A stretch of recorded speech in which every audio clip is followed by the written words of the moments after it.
জাতিগতভাবে আমরা তো একটা রাজকীয় জাতি, আমাদের তো হেডামের কোনো শেষ নাই। তো এই কারণে জাপানে দেখা গেল কোনো একটা বস কোনো একটা কোম্পানিতে আমার একটা কাজ দিল, কাজটা আমি ঠিকভাবে কমপ্লিট করে দিলাম, এরপরও বস আমারে ভালো পাইতাছে না এবং আমার প্রমোশন হইতাছে না। এটা আসলে কারণ আমি খুঁজে পাইতাছি না।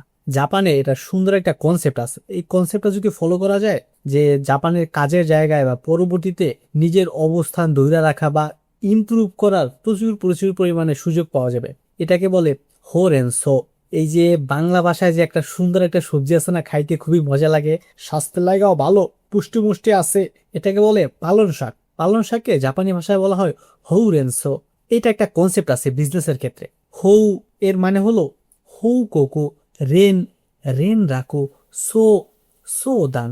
হৌককু রেন রাখু সৌদান। আপনি যখন এই কনসেপ্টটা ভালোভাবে ফলো করতে পারবেন, দেখবেন যে কাজের জায়গায় বা যে কোনো পরিবেশে নিজেরে খুব ভালোভাবে প্রেজেন্ট করতে পারতেছেন, নিজের অবস্থানটা ধরে রাখতে পারতেছেন এবং সবাই আপনারে ভালো পাইতেছে। তো আজকে আমরা এই কনসেপ্টটা নিয়ে আলোচনা করব। হৌককু মানে হলো রিপোর্ট করা, রিপোর্ট লেখা। হৌককু রিপোর্ট।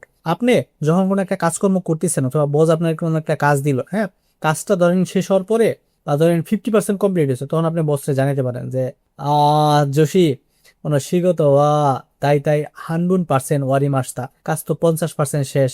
অথবা ধরেন শিগত ওয়া এ তো ইও জিগুরাই দেখি মাস, যে 4টার মধ্যে আমি পারবো। হ্যাঁ, তো আপনি আপনার জায়গা থেকে কাজ কত পার্সেন্ট অগ্রসর হইলেন, কি অবস্থা, এটা রিপোর্ট, এটা প্রতিনিয়ত করা।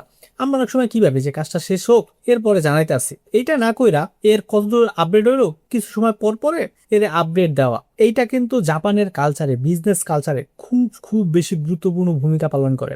পরবর্তী ব্যাপার আসে রেন ডাকো। ধরেন যে কাজটা করতেছেন এটা আপনার একটু দেরি হইব, ওর সাথে যোগাযোগ করলেন, যোগাযোগ করে যে স্যার, কাম তো 5টার মধ্যে শেষ হইব না, আরো 1 ঘন্টা লাগবো।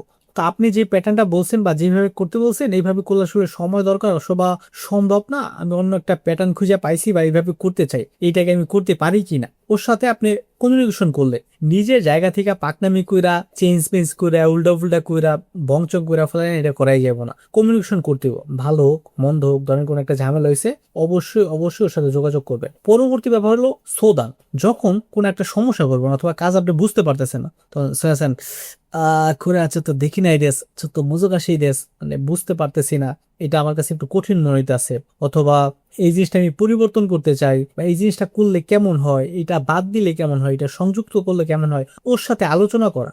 নিজের জায়গা থেকে পাকনামি করা, দূর এটা তো আসলে সাধারণ জিনিস, আমি পারো, এই পাকনামি করা যাইব না। অবশ্যই অবশ্যই বিজনেসের ক্ষেত্রে এবং যে কোনো জায়গায় কাজের ক্ষেত্রে, যখন পার্ট টাইম জব হোক বা ফুল টাইম জবের ক্ষেত্রে, হৌককু রেনরাকু সোদান, হো রেনসো, এই জিনিসটা যখন ফলো করা হয়, দেখবেন যে কলিগ যারাই আছে, জাপানি হোক বা বিদেশি যাই হোক না কেন, আপনারা কিন্তু পছন্দ করবো যে না, এ আমার সাথে যোগাযোগ করতেছে, এ আমার আপডেট জানাই গেছে, কি করবো না করবো আমার সাথে এ আলোচনা করতেছে, আমার সম্মান করতেছে। তখন দেখবেন যে আপনি যখন কোনো একটা মিস্টেক করতেছেন অথবা কোনো একটা ভুল করতেছেন, এ কিন্তু হেল্প করতেছে, বা এই যে মিস্টেক করার চান্সও কিন্তু কম, কারণ আপনারা একসাথে মিলামিশা কাজ করতেছে। মিলেমিশি করি কাজ, হারি জিতি নাহি ল্যাজ।